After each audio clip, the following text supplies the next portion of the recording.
He could have held that position. All Holt Brennan needed was to put his name on a single document, an approval for a manufacturing assembly he knew would cause harm. He chose not to. 11 days later, his closest colleague perished on that assembly. 3 weeks afterward, Holt exited Vance Industries holding a cardboard container, no compensation, and an unforeseen telephone call. 3 young orphan sisters who had no other place to go. He brought them into his home. He raised them by himself. 20 years afterward, those same sisters re-entered the facility as its proprietors. The kitchen in the rented dwelling on Linden Street felt frigid beyond the weather. Holt Brennan sat at the table during the second week of November 2004, tallying the identical pile of invoices he had tallied the evening prior. $1,847. That represented every penny he possessed globally. The residence's lease was payable in 11 days, and the residence's lease was $420. The wall-mounted telephone chimed twice before he answered. A lady named Margaret Hensley from Hartwell County Family Services identified herself using the measured tone individuals employ when they intend to pose a challenging request. She stated his name emerged as an urgent contact in Daniel Cole's records. She stated Daniel's 3 daughters were in provisional accommodation at the county shelter, and she needed to know whether he could speak. Holt shut his eyes. Daniel had been interred 8 days prior. His spouse Anna had succumbed to cancer 6 months before that. There existed no grandparents. There existed an aunt in Florida who declined over the phone without drawing a complete breath. Holt informed Margaret he would arrive within 40 minutes. The Ford Ranger ignited on the 3rd attempt. Hartwell in late November appeared as a town of withered grass and weary storefronts, and the county structure on Maple sat behind a lot of fractured asphalt. Margaret Hensley was a woman in her 50s with spectacles pushed upward into her hair. She guided Holt along a corridor and halted outside a doorway with a small rectangular pane. "Mr. Brennan, I wish to be frank with you. We have a household in Erie willing to accept the youngest, a foster residence in Williamsport for the middle child. The eldest will probably remain in the county system until she reaches adulthood. 3 distinct counties. They will likely never encounter each other again substantially." She opened the door. The 3 girls were on a synthetic sofa under a fluorescent fixture. Maggie was 7 and seated in the center. Ruth was 5 on her left. Junie was 2 on her right, clutching a stuffed rabbit by one ear. Maggie had a hand on each sister's wrist, not firmly, merely resting. She looked upward when Holt entered. She did not weep. She did not arise. She uttered very softly, "My daddy said you were the finest person at the workplace where he worked." Holt did not respond for what seemed an extended period. He signed the provisional guardianship documents at Margaret's desk. Margaret informed him a judge would assess the arrangement in 90 days and he would need to show stable earnings by then. She did not specify what would occur if he could not. That evening at 412 Linden Street, the 3 girls slept across a single double bed, Junie in the center, the stuffed rabbit between her chin and Maggie's shoulder. Holt sat at the kitchen table and composed a list on the reverse of an envelope. Margie's Bakery, Henley's Garage, the dairy farm out on Route 6, the hardware store. He drew a line beneath it and wrote a second list of implements he already possessed. In the morning, he set down 3 bowls of cereal and 1 cup of coffee. Junie did not yet understand how to employ a spoon. Maggie reached over unprompted and fed her. 20 years afterward in Philadelphia, the conference room on the 38th floor of Vance Industries featured glass partitions on 3 sides and a vista encompassing the Schuylkill all the way to the refineries. Eleanor Whitford had been operating from that room for 6 days. The acquisition appeared clean on documentation. Cole Holdings, a Boston-based industrial investment group established 8 years earlier by 3 sisters, was extending $340 million for a complete takeover of Vance Industries, the safety equipment manufacturer Richard Vance had inherited from his father in 1986. Richard had employed Eleanor directly. She was 41, a partner at Whitford & Crane, and the firm's lead in mid-cap M&A. Richard desired someone who would not disgrace him in the chamber, and he had disbursed the retainer beforehand. The three Cole sisters arrived at 9 o'clock sharp on a Tuesday morning. Margaret Cole, the chief executive, occupied the seat at the table's head without inquiring. She was 27, dark blonde, wore a navy suit cut close, and conducted the meeting as if she had been leading meetings for a decade. Ruth, the chief financial officer, sat to her right with a leather portfolio and did not smile. Juniper, the youngest, handled the introductions, soft-voiced, recording notes. Margaret outlined the timeline. 6 weeks to finalize, complete operational handover, no exceptions. She stated the financing was already cleared with their Boston bank. Then she added, nearly as an aside, that the final contract would need to incorporate one non-financial provision her team would forward within the week. Richard Vance, seated at the opposite end, inquired what type of provision. Margaret responded only, "You will see it when you see it." Eleanor walked back to her office at Whitford and Crane on Market Street and opened the Cole Holdings due diligence file. She read for 2 hours. Then she halted. The three sisters had filed legal name changes at age 18, all three removing a hyphen. Their birth certificates identified them as Margaret Cole Brennan, Ruth Cole Brennan, and Juniper Cole Brennan. The address of record for all three throughout high school was 412 Linden Street, Hartwell, Pennsylvania. The legal guardian on every document filed between 2004 and 2016 was a man named Holt Brennan. Eleanor opened the United States Patent and Trademark Office database in a new tab. She typed the name. 14 patents appeared. Every one pertained to industrial safety systems, pressure valve redundancies, emergency shutoff protocols, conveyor line failsafes. Every one had been assigned on the filing date to Vance Industries. The earliest was from 2001. The most recent was dated November 4, 2004. After that date, nothing. The name Holt Brennan vanished from every engineering database she could access. She opened a browser and typed his name with Vance Industries and the year. The third result down was a brief article from the Hartwell Register, archived behind a small local paper's paywall.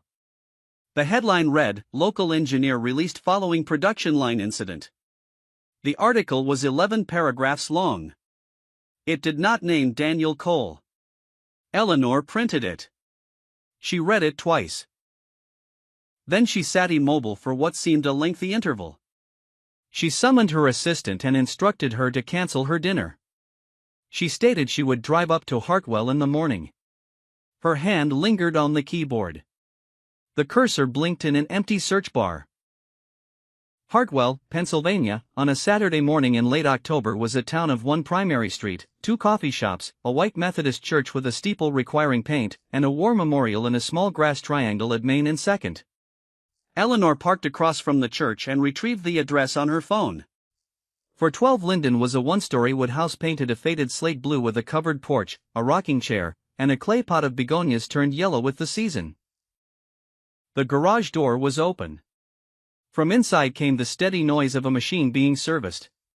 She walked up the gravel drive.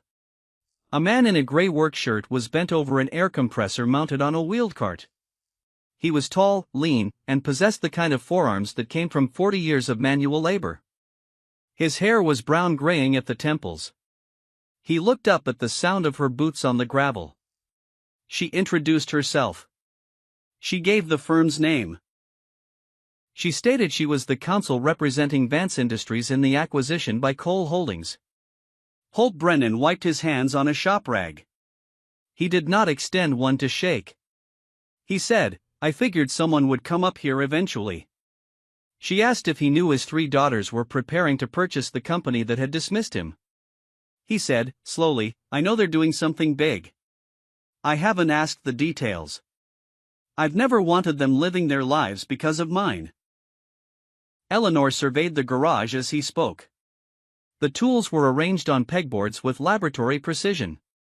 A drill press, a small lathe, a torque wrench rack, a row of calipers laid out by size. Above the workbench, taped to the bare wood, was a yellowed engineering drawing. She stepped nearer. It was a schematic for a pressure relief assembly on something labeled Production Line 7, dated October 2004. Across the bottom, in red ink faded to brown, was a stamp rejected H. Brennan. He invited her into the kitchen for coffee. The kitchen was small and clean. A drip machine, a chipped white mug, a window over the sink that looked into the backyard. On a shelf in the next room, she could see a single framed photograph. Holt and three young women in cut-off shorts at a lakeshore. The youngest holding up a small fish. No diplomas on the walls, no commendations, no corporate plaques, nothing to suggest that the man pouring her coffee had once held 14 patents. She asked him, while the coffee dripped, how long he had been doing repair work in town. He said he had started the week after he was let go. He said the first job had been a kerosene heater belonging to a woman 2 streets over who had paid him in casseroles for a month because she lacked cash. He said it had been the easiest decision of his life to continue. He answered her questions in short sentences. He did not know what was in the final clause. He did not know the deal size. He had not known her name an hour earlier. When she asked if his daughters ever discussed the company, he said only that they had stopped asking about his work years ago, and he had taken that as kindness rather than distance. She watched him from across the table. He had the steady hands of a man who had not raised his voice in a long time, she thought, but did not say that she had spent 15 years in conference rooms full of men who had built less and shouted more. She drove back down I-76 in silence for 2 hours. Somewhere outside Coatesville, she said aloud to the empty car, "Who am I working for in this, and who am I working against?" She did not have an answer yet. By the time she reached the city, the sun was almost down, and the skyline of Philadelphia ahead of her looked, for the first time in a long career, like the wrong end of something. The 41st floor of the Cole Holdings building looked out over the Delaware. The afternoon light came through the window low and gold and lay across the carpet in a long stripe. Margaret Cole sat behind a white walnut desk that had nothing on it but a laptop, a yellow legal pad, and one small framed photograph turned toward the window, 3 young women in graduation gowns and a man in a gray sport coat standing between them with his hands awkwardly at his sides. Eleanor had asked for the meeting alone. No assistants, no paralegals. Margaret had agreed without asking why. Eleanor sat down across from her and said, "The non-financial clause, I need to see it now." Margaret did not hesitate. She slid a single sheet of paper across the desk. 3 numbered items, typed, no letterhead. 1. Vance Industries shall issue a public statement, posted on its corporate website and submitted as a press release of record, formally restoring the professional reputations of any employees wrongfully terminated within the preceding 25 years. 2. The name Holt Brennan shall be specifically included in that statement, with a sentence acknowledging his role in identifying the design defect on production line 7 prior to the incident of November 22, 2004. 3. A signed letter of apology bearing the personal signature of Richard Vance shall be delivered directly to Holt Brennan at his home address. A symbolic settlement of $1 shall accompany the letter. Eleanor read it twice. She put it down. Margaret had not taken her eyes off the window the entire time. "My father, my adoptive father, has never told us a word of it," she said. Her voice was quiet and level. "I started pulling records in law school. It took me 4 years. Ruth and Junie didn't know what I was doing until last year. He doesn't know what we are doing and he isn't going to know until it is finished." Eleanor sat with that for a long moment.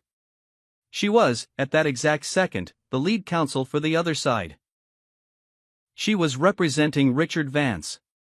If she walked this clause into the next negotiation session, Richard would withdraw from the deal within the hour and would have grounds, under the engagement letter she had signed in his office 6 weeks ago, to file a complaint with the bar against her personally for material breach. She rode the elevator down 41 floors without pressing any other button. Halfway down, she thought of a case from 8 years ago. A welder named David Klein at a steel fabricator in Reading had refused to sign a safety attestation on a faulty rig. The company fired him. He came to her firm. They took the case on partial contingency. They lost a trial because there were no internal witnesses willing to testify and the documentation had been shredded. David Klein hanged himself in his garage 3 months after the verdict came down. Eleanor had been second chair. She had not gone to the funeral. She had told herself at the time that the family would not want her there and she had believed it for about a week. She drove home to her apartment in Rittenhouse, poured a glass of wine she did not drink and opened her laptop.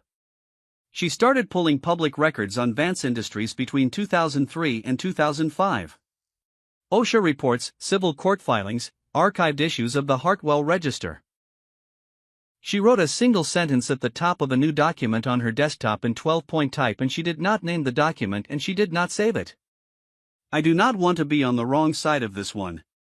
She did not sleep until 4 o'clock in the morning. The OSHA final report on the Production Line 7 incident was dated January 11, 2005. It ran 47 pages. Eleanor read it through twice, taking notes on a legal pad. The conclusion was clear and brief. Operator error on the part of decedent Daniel Cole, a senior line technician with 11 years at the facility. The internal signatory representing Vance was the vice president of legal at the time, a man named Garrett Vance, Richard's older brother, dead now of a heart attack in 2017. The Hartwell Register archive she had to drive up for in person at the public library on Main Street. The library had bound volumes going back to 1962. She found the December 4 issue of 2004 on the second shelf, page 7, section B, a small article 3 columns wide under the headline "Questions Linger on Vance Plant Incident." The reporter quoted an unnamed engineer at the facility who said the design of the line had a systemic flaw in the secondary pressure relief assembly. The reporter's name was Carla Mendez. Eleanor wrote it down in her notebook. She cross-referenced the personnel records that had been entered into the OSHA case as exhibits. The lead systems engineer assigned to Production Line 7 for the calendar year 2004 was Holt Brennan. He had filed a formal refusal to sign the line's safety attestation on November 11 of that year. The incident had occurred on November 22. 11 days. She drove up to Hartwell on a Thursday afternoon with the printouts in a leather portfolio. The leaves on the maples along Linden Street had turned to copper. Holt was washing his hands at the outdoor spigot beside the porch when she pulled up. He had just finished delivering the air compressor back to Margie's bakery. She did not bring the papers out right away. They sat on the porch in the 2 wicker chairs and she handed him the folder. He read each page slowly without expression, the way a man reads something he has read in his own head 1,000 times. When he was done, he handed the folder back. She asked why he had never sued. Because of 3 little girls, he said.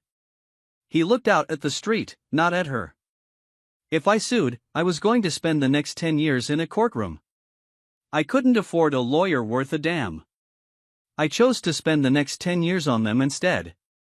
He paused. And I didn't believe the court would have ruled for me. Vance had this whole town in his back pocket that year. There was a long quiet on the porch. A car passed somewhere. A dog barked once and stopped. Eleanor watched him pour coffee from a thermos into 2 ceramic mugs. His hands were not the hands of a man who held 14 patents. They were the hands of a man who had spent 2 decades fixing other people's machines so that 3 children would not grow up in separate foster homes. She set her mug down on the porch rail. Is there anyone still alive from Vance in those years? She said, who knew who was inside the room and who might be willing to say so. He thought for a while. Marlene Hoyt, he said, Richard's personal secretary. She took the minutes for every meeting that ever mattered. She'd be in her 60s now. She retired a few years back. Last I heard, she went home to Pittsburgh. The house was a small red brick on a quiet street in the suburb of Bethel Park, 15 minutes south of downtown Pittsburgh. The front yard was neat, a single rocking chair on the porch, a wind chime that did not move. Eleanor knocked at 1:30 on a Wednesday afternoon. The woman who came to the door had silver hair cut short and a cardigan buttoned to the throat. She looked at Eleanor's business card through the screen for a long 10 seconds. I signed a non-disclosure, Marlene Hoyt said, 40 pages. I am not breaking it. She closed the door. Eleanor drove back to the Hampton Inn near the airport and lay on top of the bedspread for an hour staring at the ceiling. Then she got back in the car and drove to the house a second time. It had started to rain by then, a thin cold rain off the river. She did not knock again. She stood at the foot of the porch steps with her hands in the pockets of her coat and waited. 40 minutes passed. The rain came harder. Her shoulders soaked through. The door opened. "Get in here before you catch pneumonia," Marlene said. The living room had a brown wingback chair, a sofa with a crocheted throw, a wall of books that were almost all novels. There were no family photographs anywhere. Marlene poured tea without asking. She did not sit down. "I kept a copy," she said finally, "of the meeting minutes from November 23, 2004, the morning after the incident. Richard called in the legal department and gave the order to terminate Holt Brennan and to, his exact phrase, clean up the OSHA file. I typed those minutes myself. I made a duplicate on the office copier and I took it home in my purse. I kept it for one reason. If they ever came for me, I wanted leverage." She walked into the bedroom and came back 2 minutes later with a manila envelope sealed with red wax. She set it on the coffee table. "There's more in there than the minutes." She broke the seal. Inside were 2 documents. The first was the meeting minutes, 4 typed pages, signature at the bottom, M. Hoyt, recording. The second was a single sheet of yellow legal paper handwritten in blue ink, dated November 8, 2004, a resignation letter addressed to the engineering department of Vance Industries, signed Daniel J. Cole. The letter was 3 paragraphs. It described in technical detail the failure mode in the secondary pressure relief assembly on production line 7. It stated that Daniel had raised the issue twice with line management and once with the vice president of legal and had been ignored. It stated that he intended to resign within the week if the line was not pulled from service. The letter had never reached the engineering department. Richard Vance had intercepted it from the internal mail tray and had never allowed it into Daniel's personnel file. Eleanor held it in her hand. The paper was thin and dry. "I am 64 years old," Marlene said. "I am not doing this for money. I do not want to die with this thing in my house. Daniel had 3 little girls. I was wrong to be quiet for 20 years. Eleanor put both documents back into the envelope. She drove east through the rain. At a gas station outside Carlisle, she stood under the awning and called Margaret Cole. She said only, "I have what you need. Emergency meeting first thing tomorrow morning." That same evening in Hartwell, Holt Brennan was in his garage fixing an old top-loading washing machine that Mrs. Henley from 2 houses down had finally given up on. The radio was on low. He did not know yet that anything had moved. The boardroom on the 40th floor of Vance Industries had been booked for the closing negotiations 6 weeks in advance. Catering had set out a long table of pastries against the back wall. Nobody touched them. On the Vance side, Richard, the 7 members of the board, for in-house counsel. On the Cole side, Margaret, Ruth, Juniper, and Eleanor, who sat 1 seat removed from the Cole sisters with her own folio in front of her. Margaret formally tabled the non-financial clause.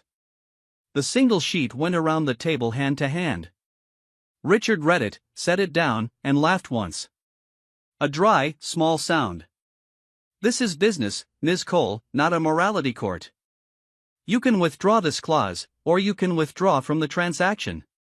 Either is acceptable to me." Eleanor stood up. She remained standing while she spoke.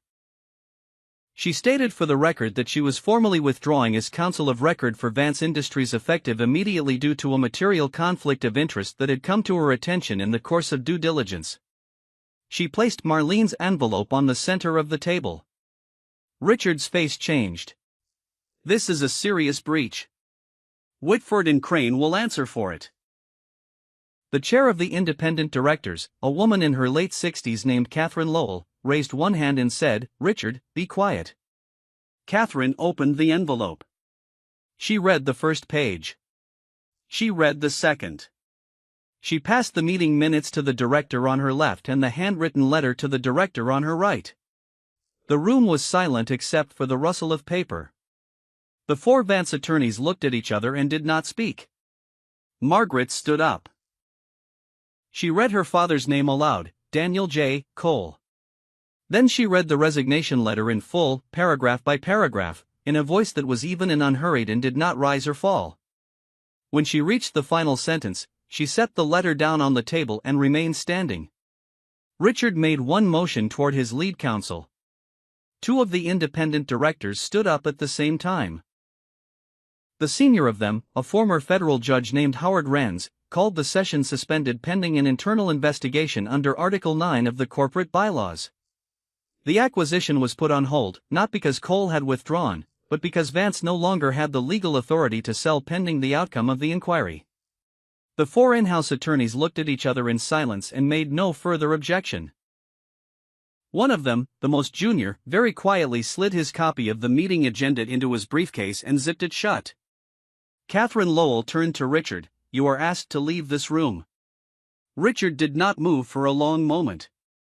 Then he gathered his papers slowly and stood. He did not look at any of the three sisters as he walked the length of the table. Juniper had been silent through the entire meeting. She rose from her chair, walked the length of the table, and placed a small photograph face up in front of Richard. It was a snapshot, the colors faded warm, three little girls in matching red parkas, and a younger Holt Brennan with shorter hair in the garage of a small house in Hartwell, the winter of 2004. Junie did not say anything. She looked at Richard for exactly 1 second, and then she turned around and walked back to her sisters. Richard looked down at the photograph. He did not pick it up. He did not put it down anywhere else. He simply stopped beside it for a half second, and then he kept walking out of the room.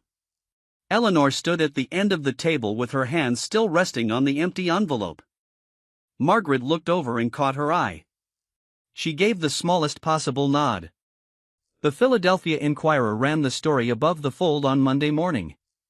Vance Industries acquisition halted amid 20-year-old whistleblower documents. The article quoted the meeting minutes verbatim. It quoted the resignation letter in full. It named Holt Brennan by his full legal name in the third paragraph. By midday, it had been picked up by the Associated Press wire, and by every major business outlet on the East Coast. The Hartwell Register reprinted its own December 4, 2004 article on its front page the same day. This time with a one-paragraph editor's note offering a formal apology for not pursuing the story when it had been new. The editor, a man named Owen Pratt who had been a junior reporter in 2004, wrote the note himself. Things in Hartwell began to happen quietly. A retired electrician named Roy Tomlin walked up the gravel drive at 412 Linden Street on Monday afternoon, left a foil-wrapped apple pie on the porch, and tucked a folded note under the corner of the pan. The note read, in pencil, "I knew part of it. I am sorry I stayed quiet. Roy." Roy did not knock. By Tuesday, there were 3 more items on the porch: a jar of peach preserves from a woman Holt did not remember by name, a casserole dish wrapped in a dish towel, a handwritten card from a man who had worked the same line as Daniel, and who had moved to Ohio in 2007, and had carried the unsaid thing with him every year since. Holt went out to the garage that Monday morning at the same time he always did. He drove the air compressor he had finished servicing on Saturday over to Margie's bakery on Main. Margie was a heavy woman in her late 50s with flour on her forearms. When Holt walked in carrying the compressor through the back door, she set down her rolling pin, walked across the kitchen, and put her arms around his shoulders. She did not say anything. He stood still and let her. A teenage girl behind the register pretended very hard not to be watching. Eleanor drove up to Hartwell that same afternoon. She parked across the street and walked up the gravel slowly. Holt was in the garage tightening the last bolt on the transmission housing for someone's tractor. He felt her before he saw her. He set the wrench down on the bench. They did not say anything for what felt like a long time. She held out an envelope. He took it. Inside was a single-typed letter on Cole Holdings letterhead signed by Margaret Cole as chief executive. The transaction would close within 30 days following the conclusion of the internal investigation. The non-financial clause would be honored in full. The renamed entity would be called Cole Vance Industries. The public statement of restoration would go live on the corporate website on the day of close and would name him in the second paragraph. Mr. Holt Brennan was invited as a guest of honor to attend the public press conference at the company headquarters in Philadelphia. He read the letter twice. He folded it neatly into thirds and slipped it into the chest pocket of his work shirt. He looked up at her. "Do you want to stay for coffee?" She nodded. They sat on the porch in the two wicker chairs. The afternoon light came in low across the maple trees. Neither of them said anything for a long time, and the steam rose off both mugs in the cool air. A man across the street raised one hand from his mailbox in something that was not quite a wave and not quite anything else. Holt raised his back. 3 weeks later, on a Tuesday morning in mid-November, the ground floor lobby of Vance Industries was set up as a press venue. 60 reporters, 12 broadcast cameras, a small wooden podium with a new corporate seal on a navy backdrop behind it. It was the same lobby Holt had walked out of with a cardboard box in his arms, in the rain, in November of 2004. He had driven down from Hartwell that morning in the Ford Ranger.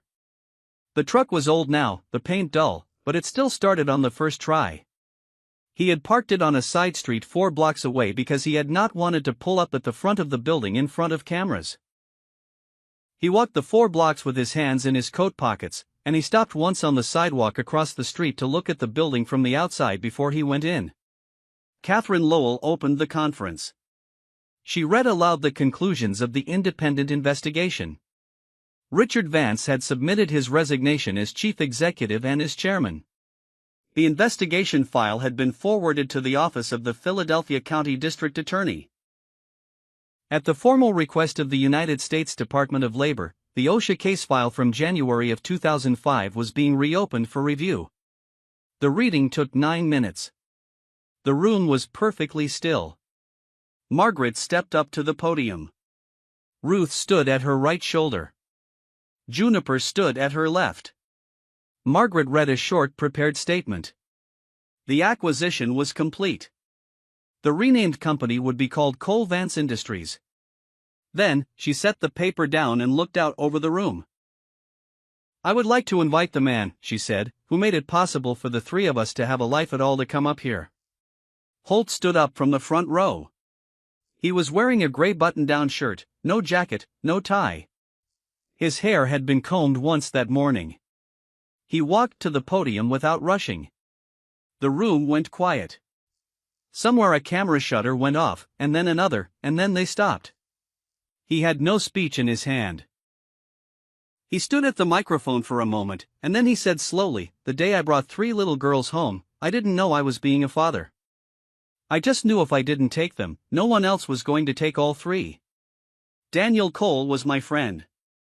I have never done a single thing in the last 20 years in order to be paid back for it.